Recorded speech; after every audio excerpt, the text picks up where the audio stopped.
Welcome to Turning Point. Tonight, we take you back to 1839 Savannah, Georgia, for a story so forbidden, so scandalous it could have shattered an entire community.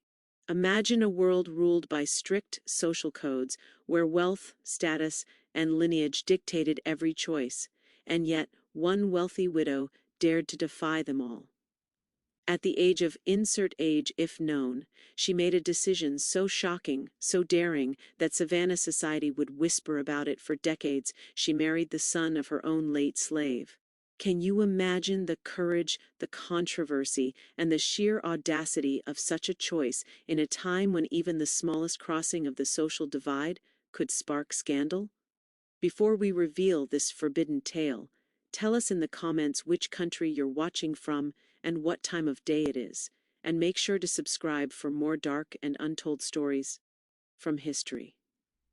The widow lived in the heart of Savannah, a city whose streets were lined with stately mansions and shaded by ancient oaks, dripping with Spanish moss. Her family had long been established in the region, their name carrying weight in every social gathering and business transaction. Born into privilege, she had been accustomed from an early age to a life of refinement, comfort, and expectation. Her childhood had been one of strict routines and lessons designed to prepare her for a prominent social life, filled with etiquette classes, music lessons, and the subtle arts of conversation and influence. She was taught to walk with poise, to speak with measured grace, and to understand the intricate hierarchies that governed Southern society. Even as a young girl, she could sense the invisible currents of power that ran through every interaction. Understanding intuitively when to assert herself and when to yield, her marriage had elevated her into an even higher echelon of Savannah society. She had wed a man of significant wealth and influence, whose plantations spanned acres of fertile land and whose business dealings reached beyond the city into distant ports and markets. Together, their household was one of grandeur and order, where servants moved silently through the halls attending to every need, and where social gatherings were meticulously planned to reinforce alliances and display status. After her husband's death, she inherited not only his fortune, but also the responsibilities of managing the estate, overseeing financial matters, and maintaining the social prominence that had defined her family for generations. Despite the privileges of her position, the weight of expectation was immense. Widows of her standing were expected to remain demure, to observe mourning rituals with diligence, to refrain from overt displays of ambition, and to ultimately consider remarriage as a strategic necessity, ideally to someone of equal or higher social rank. A widow who sought independence, who entertained unconventional ideas, or who cultivated relationships outside her class could risk ruin, both socially and economically. Yet she was not a woman to be easily contained by societal norms. Her upbringing had instilled in her a combination of intelligence, curiosity, and resilience that set her apart from her peers. She possessed a sharp mind that could navigate business negotiations with the same ease as a conversation at a social gathering, and she held a keen awareness of human nature, able to read emotions and intentions in those around her. Her education had been thorough, encompassing not only the expected lessons in literature and music, but also an understanding of the broader world, politics, commerce, and even the moral debates that subtly pervaded Southern society. She was capable of empathy and compassion, yet she also understood the mechanisms of power and control, recognizing that influence could be exercised not only through wealth, but also through presence, decision-making, and the quiet assertion of authority. Her personality was a complex blend of warmth, intellect, and subtle defiance. She could charm a room with ease, engage in thoughtful discourse, and maintain her composure under scrutiny, yet there was a restlessness beneath the surface, a sense that the narrow confines of her prescribed life were insufficient. Unlike other widows who might have sought security through another advantageous marriage or conformed entirely to societal expectations, she carried a curiosity about the world that extended beyond her social circle. She was drawn to ideas, people, and experiences that challenged conventional thinking, though she was careful to navigate these interests discreetly. understanding the consequences of being openly contrarian in a community where gossip and reputation held immense power. This strength of character was matched by the considerable social and economic power she wielded. Her wealth allowed her to manage plantations, hire skilled overseers, and influence the local economy through her investments and property holdings. Her estate was not only a home but also a center of labor, production, and social activity. Slaves worked her land, tending to crops, maintaining the household, and performing skilled labor, yet the contrast between her life and theirs could not have been starker.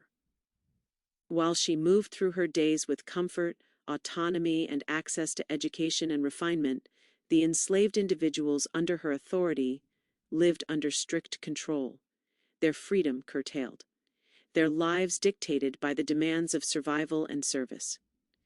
This disparity was a daily reality she could not ignore. She was aware of the humanity of those who served her, observing their interactions, understanding their strengths, and noting their resilience in the face of oppression. Yet society demanded that she maintain a strict hierarchy, a separation that underscored her privilege and reinforced the rigid class distinctions of the time. Despite this, she did not allow her power to make her indifferent. There was a careful attention in the way she managed her estate and interacted with her household staff. She was known for fairness in her dealings with those who served her, for maintaining standards that, while strict, were just within the context of the era. She recognized the intelligence and capability of those around her, and though bound by the legal and social framework that defined slavery, she cultivated an environment where skill and loyalty were acknowledged, and where personal agency, though limited, could be expressed in small ways. This understanding would later shape her actions in ways that society could neither predict nor control, and it would set the stage for the extraordinary choice that would define her legacy. Her life before the scandal was thus a complex tapestry of privilege and responsibility, constraint and curiosity, power and awareness. Each day was structured yet filled with potential for quiet exploration. She walked the halls of her mansion, oversaw the labor on her plantations, hosted social gatherings, and navigated a world where every gesture and word was scrutinized. She balanced her social duties with private reflection, understanding that her status was both a shield and a cage. She had the wealth to exert influence, the intellect to navigate challenges, and the inner resolve to question norms. But she was ever conscious of the boundaries that society had imposed upon her. Boundaries that would soon be tested in ways that no one in Savannah could have anticipated. Her upbringing had instilled in her a deep sense of discernment, the ability to weigh risk against reward, and to act with strategic foresight. She was taught to value family legacy and reputation, yet she also learned the subtleties of choice, that while some paths were dictated by custom, others could be carved through courage, insight, and a willingness to challenge expectation. She understood that wealth was not merely a measure of material comfort, but a tool that could shape lives, alter social dynamics, and, if wielded wisely, create spaces for personal autonomy in a world that often denied it to women. This understanding informed her every decision, from the management of her household to the consideration of alliances, friendships, and social engagements. Within this context, the widow's life was both ordinary and extraordinary. Ordinary, in that she moved through predictable social rituals, maintained appearances, and fulfilled the roles expected of a woman of her station. Extraordinary, in that she possessed a vision and inner strength that allowed her to perceive opportunities, empathize with those beyond her class, and contemplate choices that others might have deemed impossible or dangerous. She was both a product of her time and a woman ahead of it, navigating a world defined by rigid hierarchy, entrenched power structures, and moral codes that were as unforgiving as they were absolute. The contrast between her life and the lives of the enslaved individuals on our plantation could not have been more pronounced. She dined on fine china, dressed in silks and lace, and moved through the city and countryside with the freedom that her status provided. The enslaved men, women, and children worked from sunrise to sunset, performing back-breaking labor in the fields, kitchens, and workshops, their personal desires and choices subordinated to the demands of ownership and production. Yet, she was keenly aware of their humanity, their resilience, and their capacity for loyalty and intelligence. This awareness, combined with her own courage and independent thinking, would later inform decisions that defied convention and scandalized a society built upon strict social separation. Her personality, wealth, and position set her apart, but so did her inner life, which was rich with reflection, observation, and quiet rebellion against conformity. She found fascination in the stories of others, in the hidden strengths and ambitions of those around her, and in the small moments of courage displayed daily by those considered beneath her. She understood the power of empathy, of listening and learning, and of recognizing value in unexpected places. In doing so, she cultivated an awareness that would allow her to cross boundaries that most in her society would never dare to approach, to challenge the rigidity of class, and to consider a path that few would have imagined possible. By the time she encountered the man who would become central to her scandalous decision, she had already lived a life shaped by privilege, responsibility, and the subtle defiance of expectation. She had inherited wealth and influence, managed her estate with competence, and navigated Savannah society with grace and discernment. Her upbringing had prepared her for the public scrutiny and social pressures that came with her station. Yet it had also nurtured an independence of thought and action that few women of her era possessed. She understood the stakes, the risks, and the societal consequences of stepping beyond prescribed roles. But she also recognized that within her power lay the possibility of choices that could redefine her life and the lives of those around her.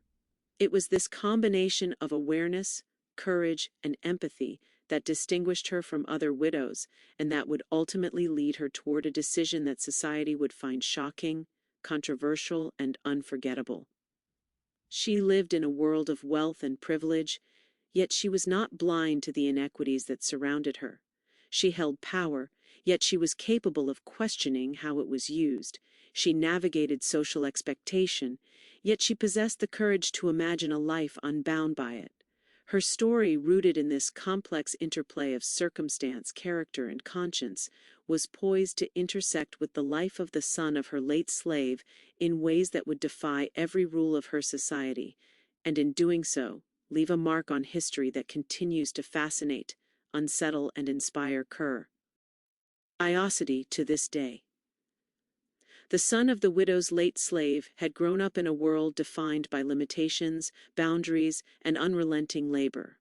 Born into bondage on her family's plantation, his earliest memories were of vast fields stretching endlessly beneath the southern sun, the rich scent of tilled soil mingling with the sweat of laboring bodies, and the constant presence of overseers whose sharp eyes and harsher words kept every movement in check.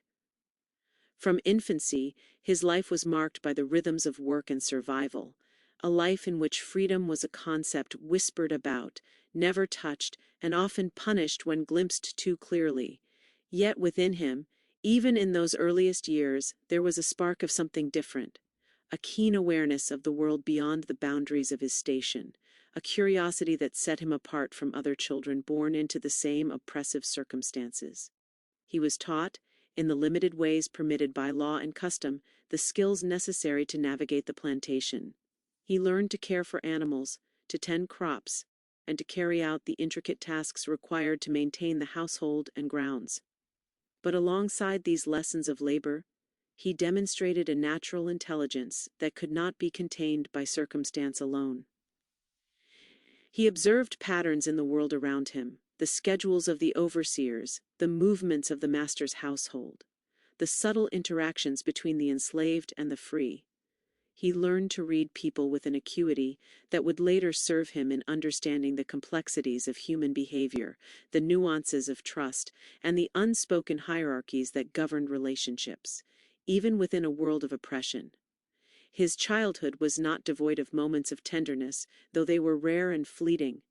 There were times when older slaves took him under their wing, teaching him small lessons about survival, caution, and the subtle arts of negotiation and persuasion that were essential in a life constrained by servitude.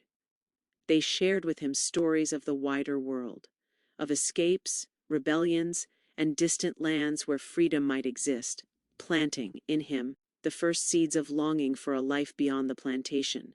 These stories, while often framed as cautionary tales, sparked a restless imagination, and he began to see, even as a child, that the boundaries imposed upon him were not entirely immutable. Despite the oppressive circumstances of his birth, he possessed a natural charm and presence that drew the attention of those around him. Other children on the plantation looked up to him, both for his intelligence and for a quiet confidence that suggested he understood things others did not. His demeanor was calm but alert. He learned to balance deference with subtle displays of self-assurance, understanding that the wrong gesture could provoke punishment while the right one could earn him small privileges or moments of trust. In these formative years, he began to cultivate a keen sense of observation, a skill that would later allow him to navigate the complexities of society. Far beyond the plantation gates, education for enslaved children was rare and often forbidden, yet he found ways to absorb knowledge in secret. Watching the widow and her household, he listened to conversations about trade, politics, and literature.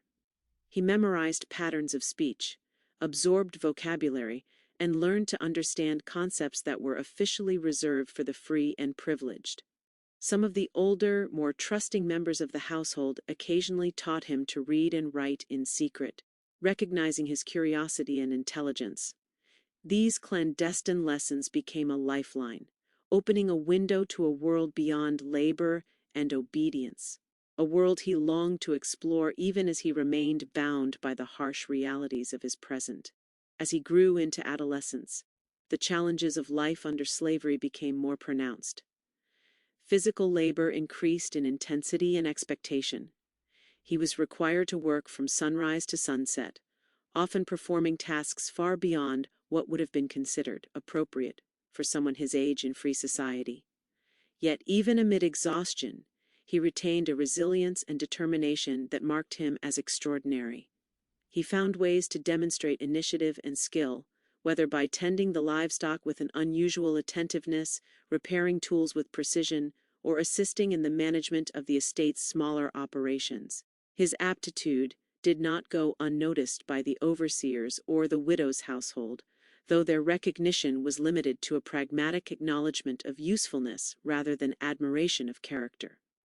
The environment in which he grew up was one of constant tension, a delicate balance between authority and survival. Enslaved individuals were expected to obey without question, yet they also developed subtle methods of asserting their own agency. The way a task was performed, the timing of a conversation, or even a glance that conveyed understanding or defiance. He quickly learned the importance of discretion, of understanding not just what was said, but what was left unsaid, of recognizing opportunities for small victories without provoking the wrath of those in power. This skill would later prove crucial, allowing him to navigate the extraordinary circumstances that arose when his life intersected with the widow's in ways that society could neither condone nor comprehend. His adolescence was also marked by a growing awareness of the stark contrasts that defined his existence. He watched the widow move through her life with freedom, privilege, and authority, managing her household and social obligations with grace and command. He observed the delicacy of her interactions with peers, the subtle influence she wielded, and the way she balanced power with empathy. From these observations, he learned much about human nature, the exercise of authority, and the possibilities inherent in knowledge and skill. He began to imagine a life that might extend beyond the plantation, a life in which he could assert his own will, cultivate his own intelligence, and perhaps, in some small measure, claim the dignity denied to him by circumstance of birth. As he matured, his character developed in response to both the harshness of oppression and the glimpses of possibility he saw around him.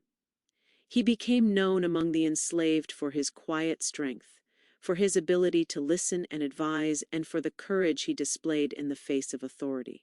He understood the value of patience, of waiting for the right moment to act or speak, and of choosing allies carefully. His intelligence, combined with his understanding of human behavior, made him a figure of respect and intrigue among those who labored alongside him. Yet he was also acutely aware of the limits imposed upon him. Freedom, opportunity, and recognition were always contingent on factors beyond his control, and missteps could result in punishment or worse. Despite the constraints of his world, he retained a curiosity and longing that distinguished him from others. He was drawn to knowledge, to understanding the intricacies of the widow's estate, and to imagining a life where his skills and intellect might be recognized and valued. This desire was not born merely of ambition, but of a deep-seated sense of self-worth and awareness of potential. He understood that the color of his skin, the status of his birth, and the legal framework of slavery placed enormous barriers in his path, yet he refused to be defined solely by these limitations. In his mind, there existed the possibility of crossing boundaries, of forming relationships and achieving recognition that society would deem impossible. During these years, he also began to develop an understanding of relationships of power and influence beyond the simple master-slave dynamic. He observed interactions within the widow's household, noticing the alliances, the favors exchanged, and the subtle ways in which influence was exerted. He learned to communicate carefully, to offer counsel when appropriate, and to anticipate the needs and reactions of those in authority. These skills were cultivated out of necessity, but they also reflected his innate intelligence and perceptiveness. Over time, he became someone whose presence, though constrained by status, was quietly noted and sometimes even relied upon. As the years progressed, he began to witness the social rituals of the elite in Savannah, events that were forbidden to him but deeply formative in understanding the world he inhabited. He saw how wealth dictated power, how alliances were forged and broken, and how perception could often outweigh reality in determining reputation.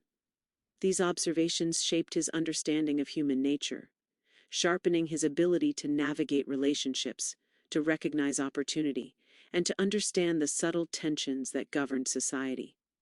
He understood, even in his youth, that the world was not merely divided by wealth and CLAS, but by knowledge, strategy, and courage, the same qualities that he was quietly cultivating within himself.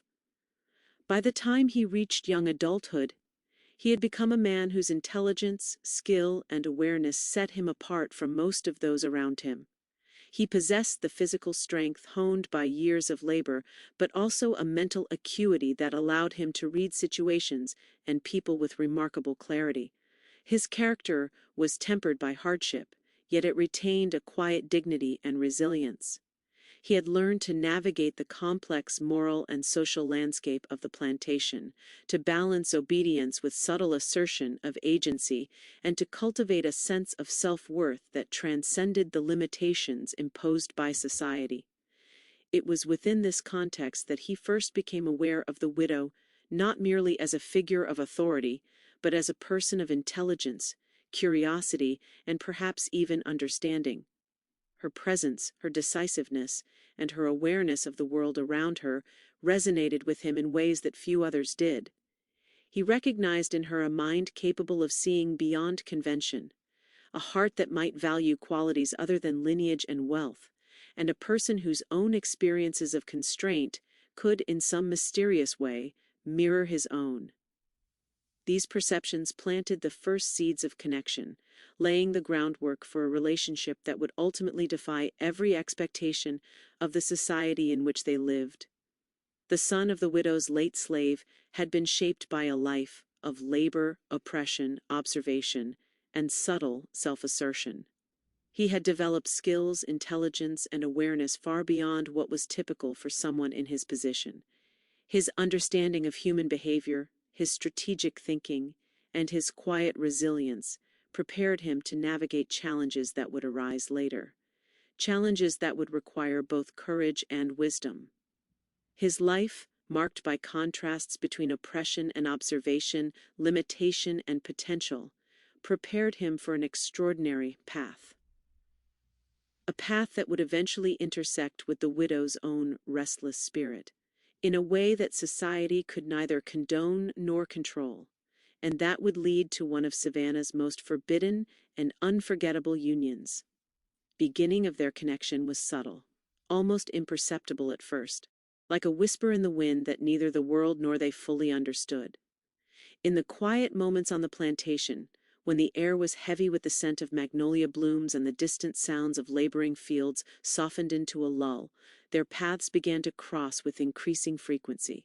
She observed him not as the son of a slave, not merely as a figure within the rigid hierarchy of her estate, but as someone whose intelligence, composure, and quiet resilience mirrored qualities she herself valued, qualities she had long recognized as rare and extraordinary.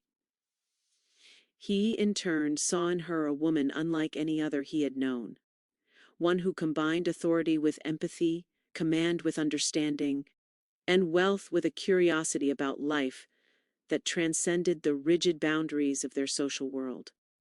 Their initial interactions were cautious, measured, constrained by awareness of the scrutiny that shadowed every step they took. Yet within these moments, a subtle recognition of something extraordinary began to grow. The risks of their connection were ever present, like dark clouds looming on a horizon they could not ignore. Any hint of impropriety between a woman of her standing and a man of his status would have been scandalous beyond measure.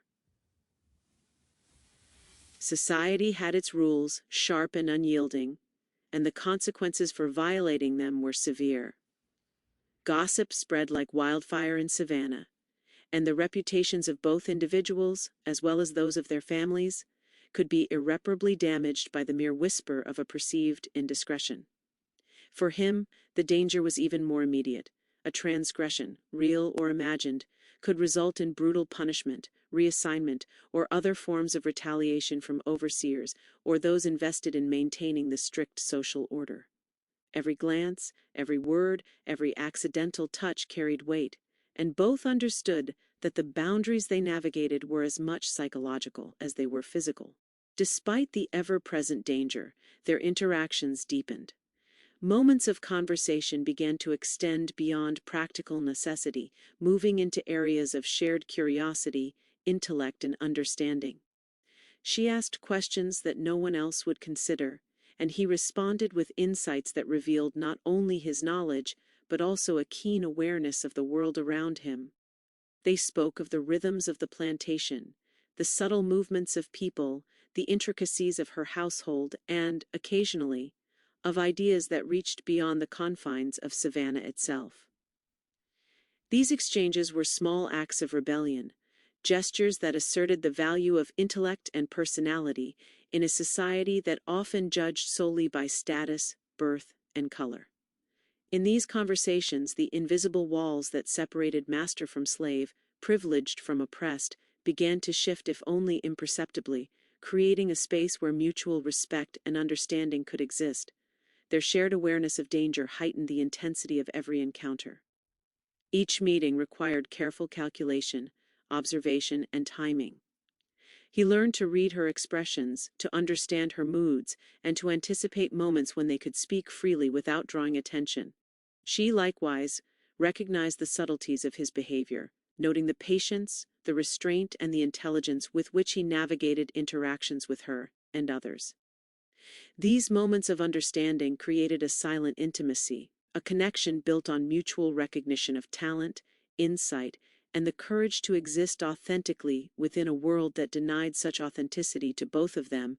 The emotional stakes escalated as their awareness of each other's inner lives deepened. He began to feel a sense of admiration, then affection, for the woman who, despite the privileges and limitations of her world, recognized him as more than a laborer, more than a social inferior. She, in turn, found herself drawn to his strength, resilience, and mind, qualities that no other man in her social circle possessed in equal measure. These feelings were not simple. They were complicated by societal expectation, personal history, and the ever-present awareness of risk. Yet they were undeniable, and the intensity of the connection, hidden beneath layers of propriety and discretion, began to shape the rhythm of their daily lives. The progression from recognition to affection was marked by subtle gestures and moments of trust. A shared glance across the courtyard, a carefully phrased comment in conversation, an unspoken acknowledgement of understanding, all became acts laden with meaning. Each risk was measured, each step forward considered with care. In a society where appearances were paramount, they learned to conceal their growing bond behind the mask of ordinary interactions, ensuring that their closeness remained invisible to prying eyes while deepening in the privacy of shared understanding. They also found common ground in their mutual experience of constraint and responsibility. She had lived her life bound by societal expectations, by rules dictating behavior, marriage, and propriety. He had lived his bound by laws and customs that treated him as property rather than a person. This shared awareness of limitation, though vastly different in magnitude and consequence, created a bridge between them, a recognition that both had navigated worlds that sought to define them by circumstances beyond their control. In this recognition, there emerged a form of solidarity, a bond built not merely on attraction, but on understanding, empathy, and the courage to seek connection despite the potential cost. The secrecy of their relationship demanded creativity and patience. They developed methods of communication that minimized exposure, brief, casual conversations under the pretense of necessity. Messages conveyed through gestures or carefully chosen words, moments of observation disguised as oversight or instruction. Each interaction required attention to detail, a careful assessment of surroundings, and a constant awareness of potential witnesses. The thrill of connection was inseparable from the tension of danger.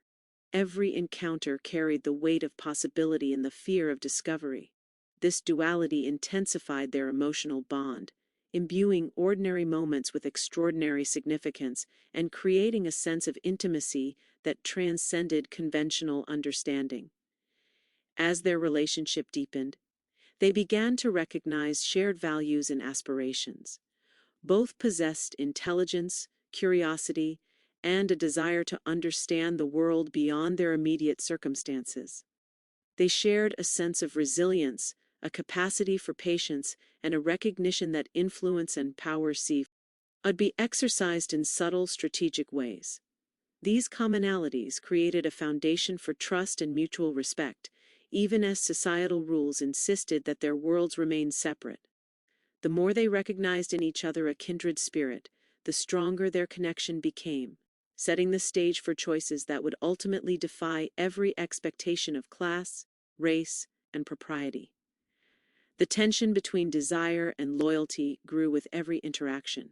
For him, the challenge was balancing natural affection and admiration with the necessity of survival within an oppressive system. One misstep could provoke punishment or derail the fragile trust they had cultivated. For her, the stakes were equally high, though of a different nature. A scandal could destroy her social standing, compromise her authority, and invite the censure of peers whose influence shaped every aspect of Savannah's society.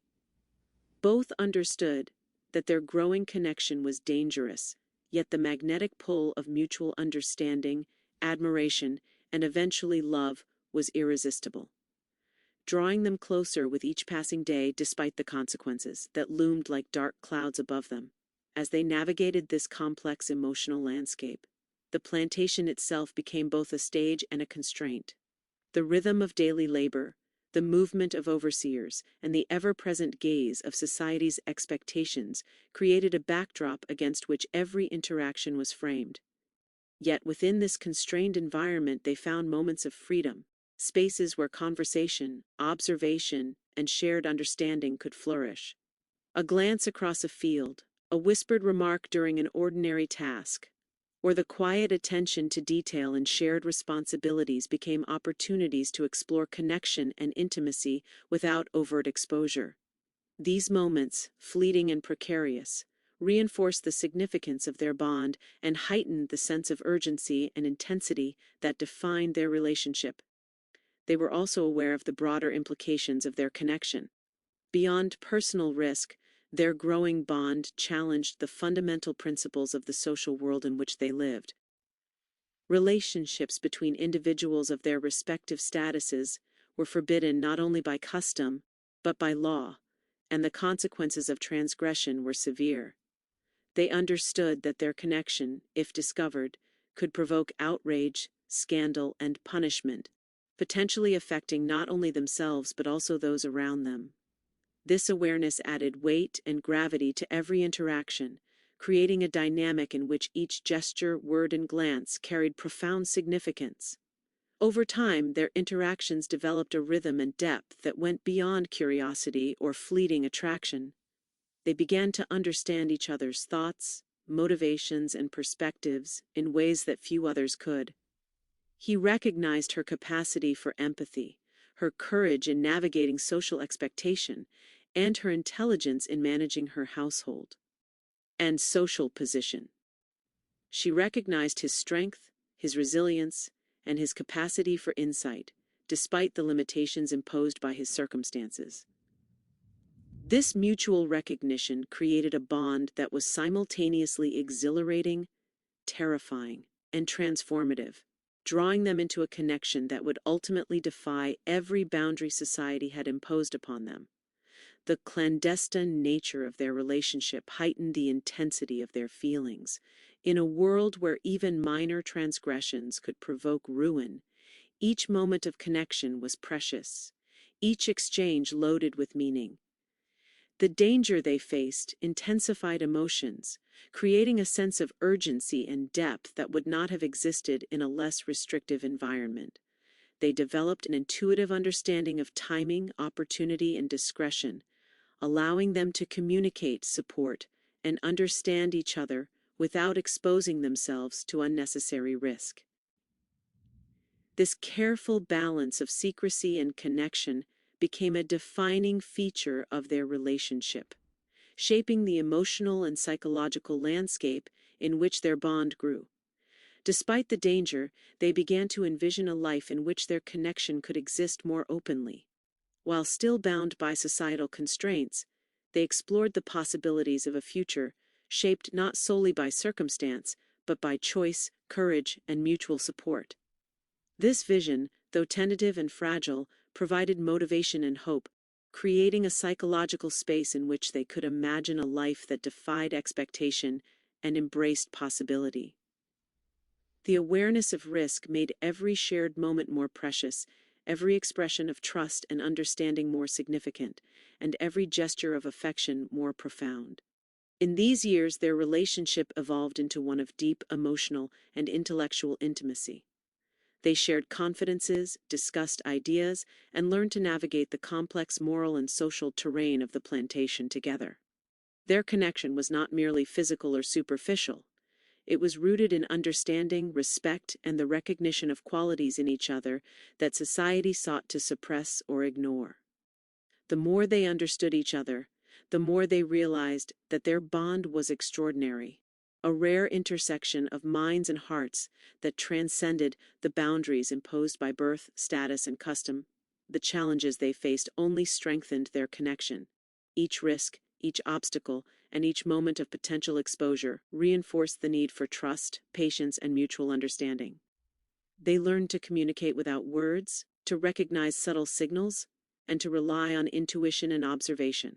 In a world structured to separate them, they created a private universe of shared understanding, in which intellect, courage, and emotion could coexist freely, even if only temporarily and precariously.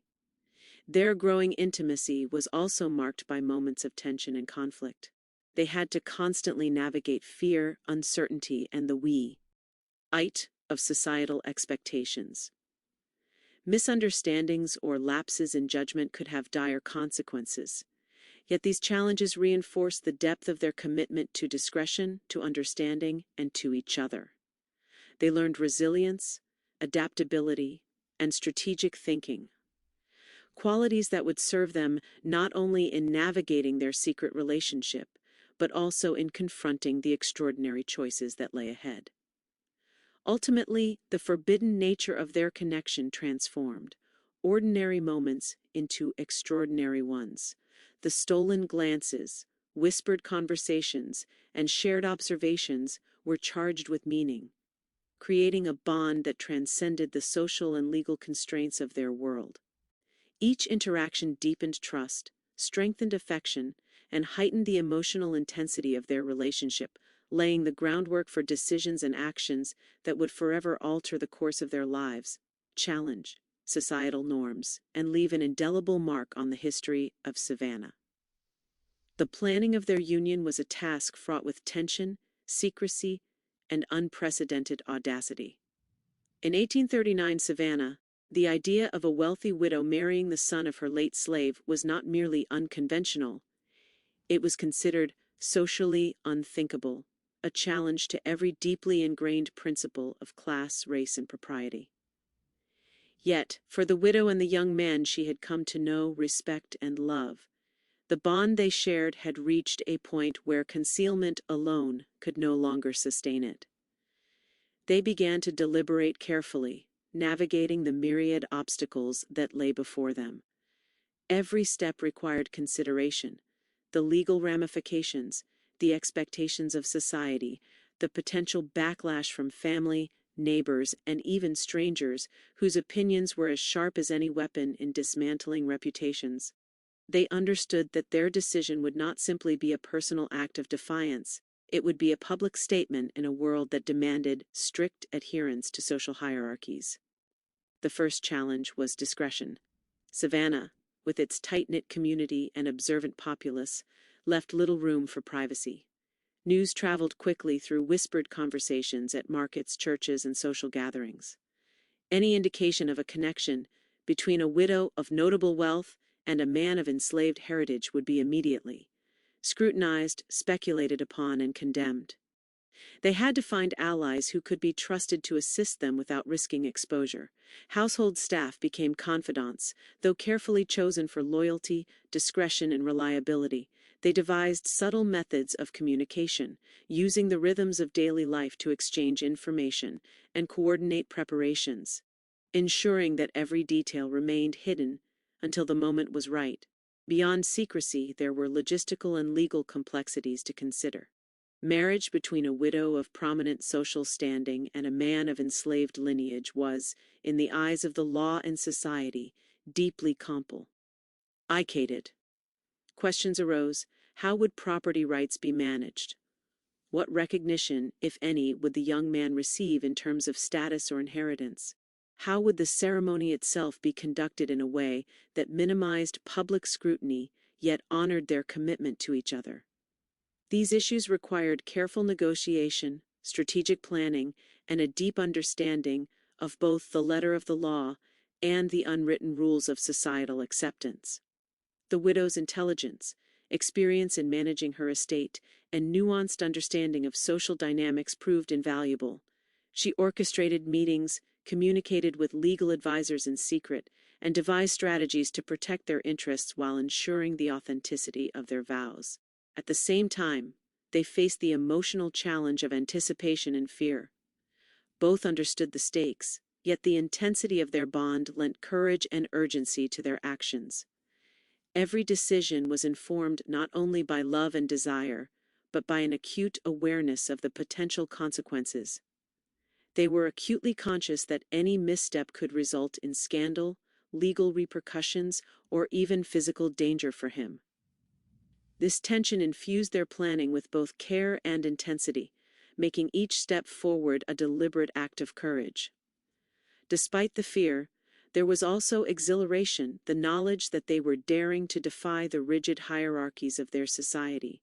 To claim agency in a world that sought to deny them created a profound sense of purpose and determination. Reactions to their decision, once known to a few trusted confidants, were mixed. Some were incredulous, unable to fathom the audacity of such a union. Others expressed concern for the widow, fearing that her reputation and social influence would be irreparably damaged. even among those who were sympathetic, there was hesitation, a recognition of the risks that accompanied aligning themselves with a choice so controversial. Yet, in the midst of these doubts and fears, the bond between the widow and the young man remained steadfast. Their mutual understanding of risk, respect, and affection fortified them against external judgment, allowing them to move forward despite the pressures that surrounded them. The day of the wedding itself became a carefully orchestrated event, a balancing act between visibility and discretion, tradition and rebellion. Invitations were extended selectively, with only the most trusted members of society and household present. The ceremony had to honor social expectations enough to avoid immediate scandal, yet reflect the authenticity of their commitment and the deep personal significance of the moment. The widow, adorned in attire that blended tradition with personal expression, moved with grace and composure, aware of the symbolic weight her presence carried. Every gesture, every word spoken in the ceremony was calculated to convey respect, sincerity, and authority while minimizing exposure to potential detractors or critics. Teach. Ye young man, equally aware of the extraordinary nature of the occasion, approached the ceremony with a mixture of pride, reverence, and apprehension. He understood that the eyes of the world, whether present or imagined, would judge him not only as an individual, but as a representative of a marginalized group, and that his conduct would be scrutinized for both adherence to propriety and demonstration of character. Yet he was fortified by the bond he shared with the widow, by the knowledge that their union was rooted in genuine affection, mutual respect, and an extraordinary courage that defied societal expectation. As the ceremony progressed, subtle details underscored the significance of the moment. The exchange of vows, the placement of rings, and the acknowledgement of each other's humanity and equality were acts that, while personal, resonated with profound social symbolism. Every word spoken challenged the rigid social hierarchies of Savannah. Every gesture asserted the legitimacy of a bond that society sought to deny. Their commitment was both an intimate declaration of love and a public statement, a quiet revolution conducted within the confines of a single ceremony that carried implications far beyond their personal lives. The reactions among attendees varied. Some were visibly shocked, unable to conceal expressions of disbelief or concern. Others, perhaps quietly impressed or moved by the courage of the act, offered restrained smiles or polite nods of acknowledgement. Among the household staff, there was a sense of admiration, tempered by caution. They recognized both the audacity and the fragility of the situation, understanding that support could be both a source of strength and a potential liability. Throughout the ceremony, the couple navigated these reactions with composure, maintaining focus on the significance of their union rather than the judgments of others. After the ceremony, the couple faced the immediate challenges of social perception and community reaction. Savannah's society was not forgiving of deviations from the norm, and whispers began to circulate even among those who had not attended the wedding. Letters carried subtle commentary.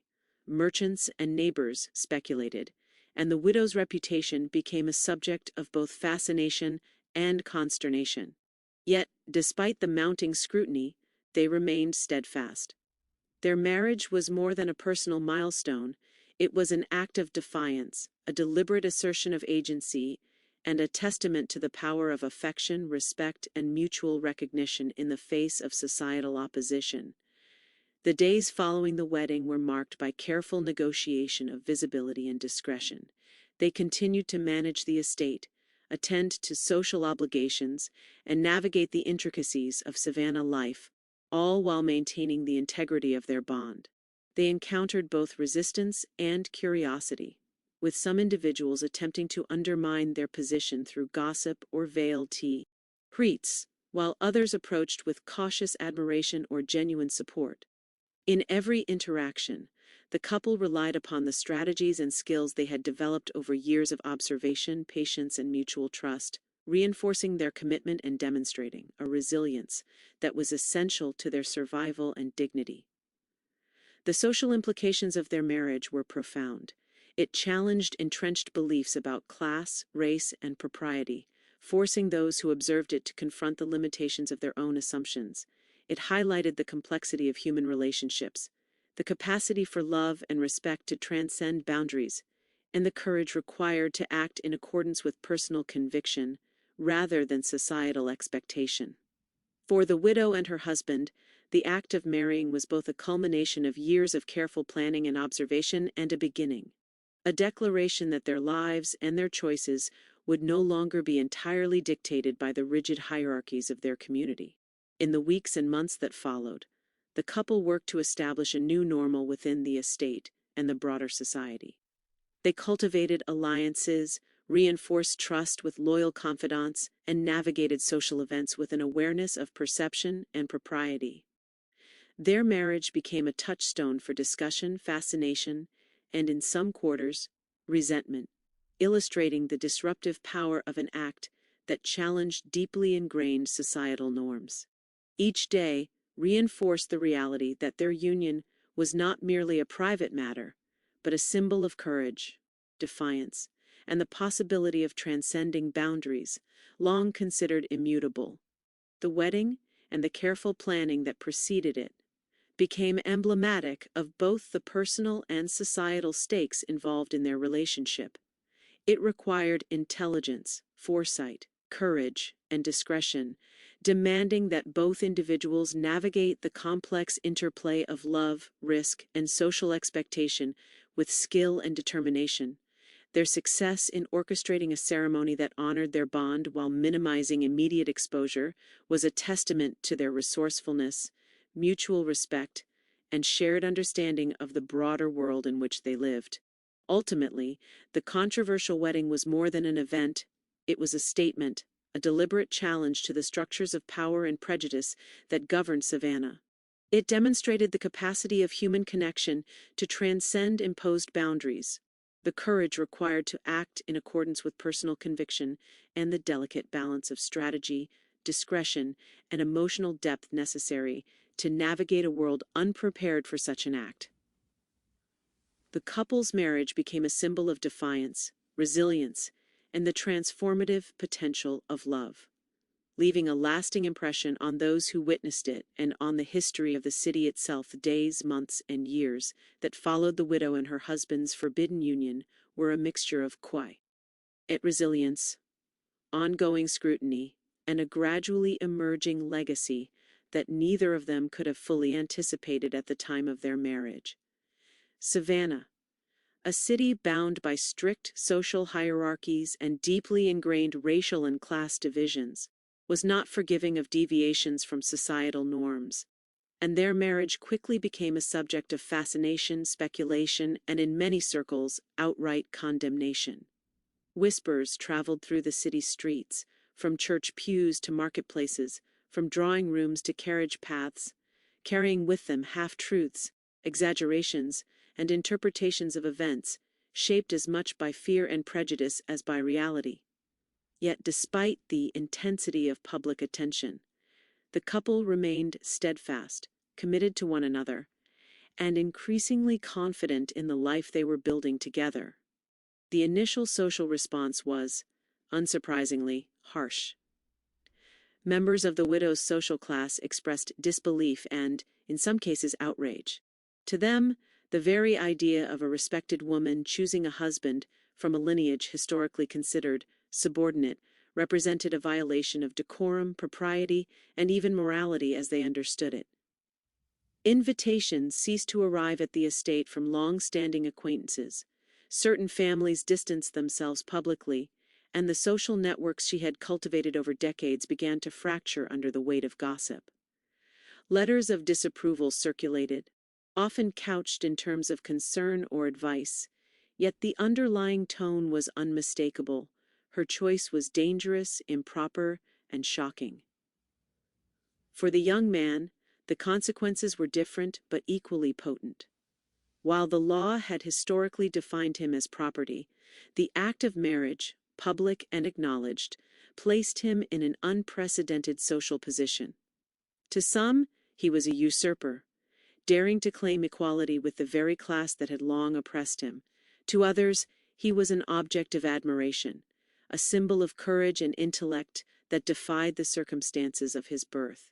In the midst of such reactions, the couple developed a network of support among those who recognized the authenticity and bravery of their union. Household staff, confidants, and a few sympathetic members of society provided practical assistance, counsel, and most importantly, discretion. These allies were crucial in helping the couple navigate daily life in a city eager to scrutinize and judge. Through careful management, strategic planning, and unwavering commitment to one another, the widow and her husband established a life that balanced public perception with personal reality. They continued to manage the estate, attend to business affairs, and maintain social appearances, all while preserving the integrity of their relationship and the dignity of their household. Beyond the immediate social dynamics, their marriage had deeper cultural and psychological implications. It challenged entrenched notions of hierarchy, race, and gender that had been assumed immuta.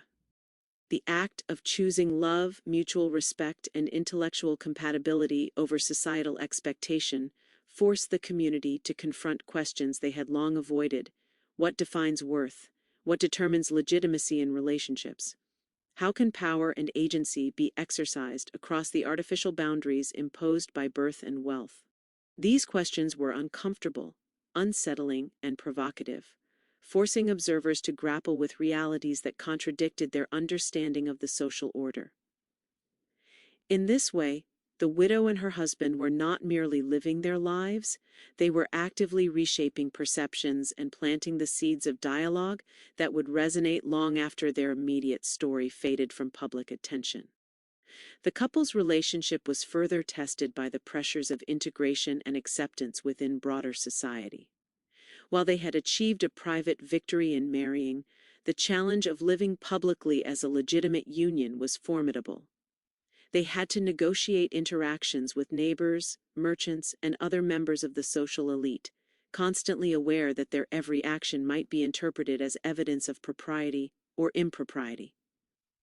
In response, they cultivated a demeanor that balanced authority with approachability, intelligence with humility, and courage with tact.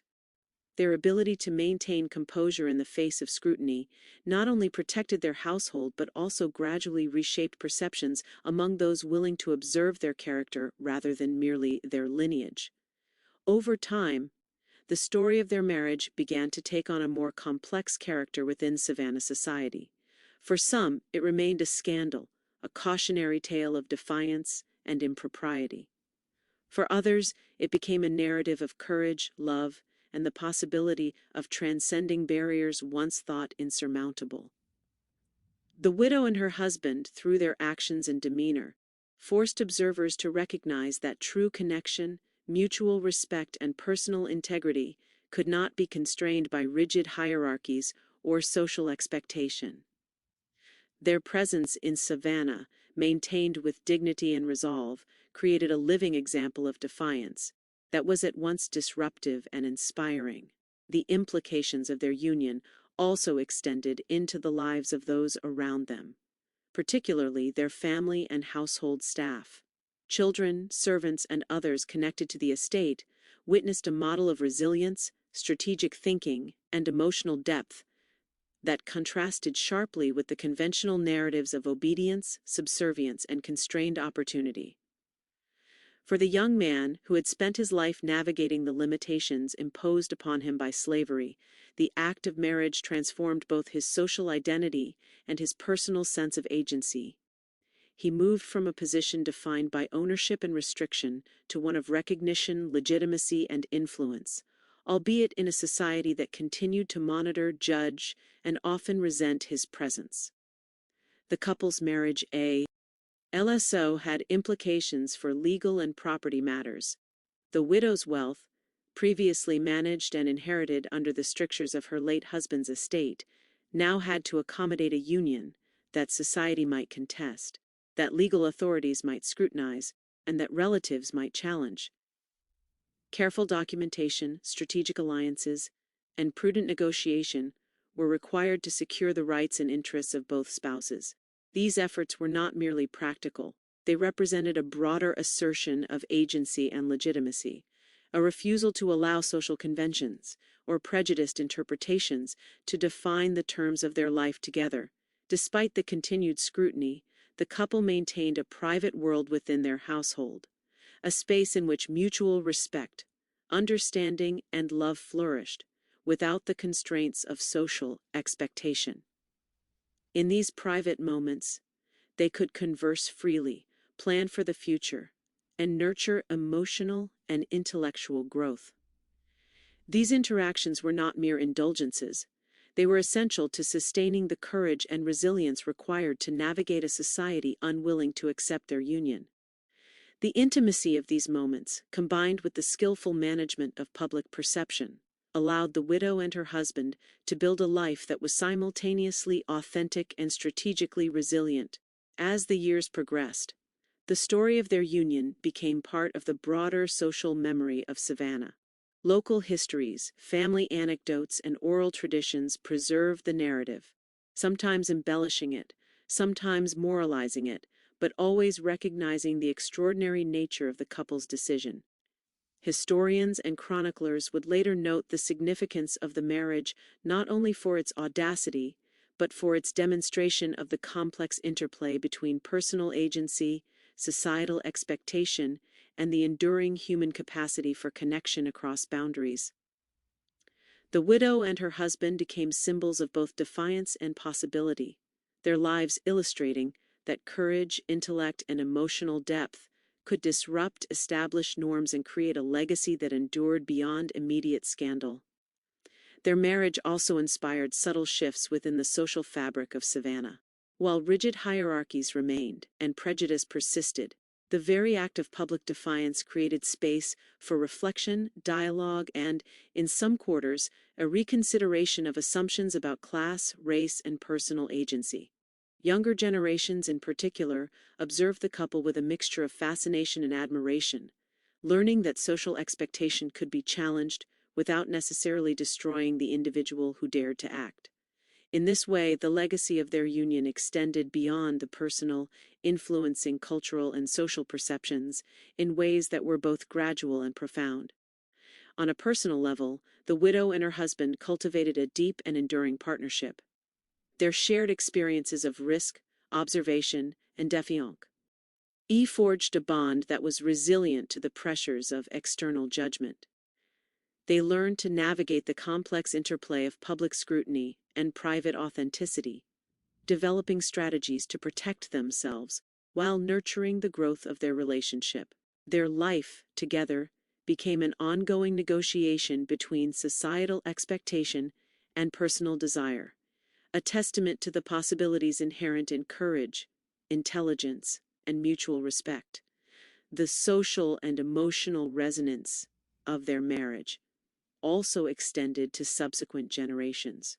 Children born of the union were raised in a household that modeled resilience, intellect, and agency, preparing them to navigate a world in which societal prejudice remained a constant reality. These descendants inherited not only material wealth, but also a legacy of courage and strategic thinking, a reminder that the choices of their parents had transcended the limitations of circumstance to create a foundation for personal and social empowerment.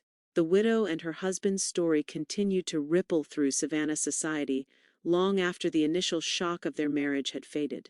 Their actions were cited in discussions of morality, propriety, and courage, often framed as examples of both defiance and principle. The lessons embedded in their union, of intelligence, empathy, discretion, and courage, resonated across social boundaries, challenging observers to reconsider the nature of power, legitimacy, and human connection. In the private sphere, their lives were characterized by partnership, respect, and mutual support, demonstrating that the deepest bonds often arise in the most unlikely of circumstances, and that courage and affection can coexist even amid societal hostility. Over time, their union became a case study in the power of human agency to shape destiny. By navigating the intricacies of social expectation, legal ambiguity, and personal risk, they not only created a life together, but also left a legacy that challenged assumptions about hierarchy, race, and gender. Their marriage demonstrated that the assertion of love and respect, even under conditions of extreme constraint, could have enduring significance. The story of their lives, preserved through oral histories, letters, and historical accounts, continued to captivate and inspire, illustrating the transformative potential of courage, strategy, and emotional depth. Even decades later, the marriage remained a point of reference in discussions of Savannah's social history. Scholars, writers, and local storytellers referenced the audacity of the widow and her husband, noting the risks they had taken, the societal boundaries they had defied, and the profound personal integrity with which they navigated the challenges before them. Their story became emblematic not merely of scandal or defiance, but of the broader human capacity to assert dignity, pursue connection, and challenge injustice, even when faced with overwhelming odds. Ultimately, the legacy of their union was multifaceted.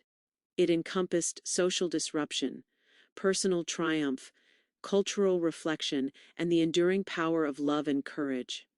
It demonstrated that relationships grounded in mutual respect and understanding could transcend societal boundaries and reshape perceptions of what was possible. It revealed the capacity of individuals to navigate constraint, defy expectation, and create a life of significance through strategic action, empathy, and resilience. The widow and her husband, through their choices and their steadfast commitment to one another, left an indelible mark on their community, history, and the imagination of those who would hear their story long after they were gone. On the imagination they were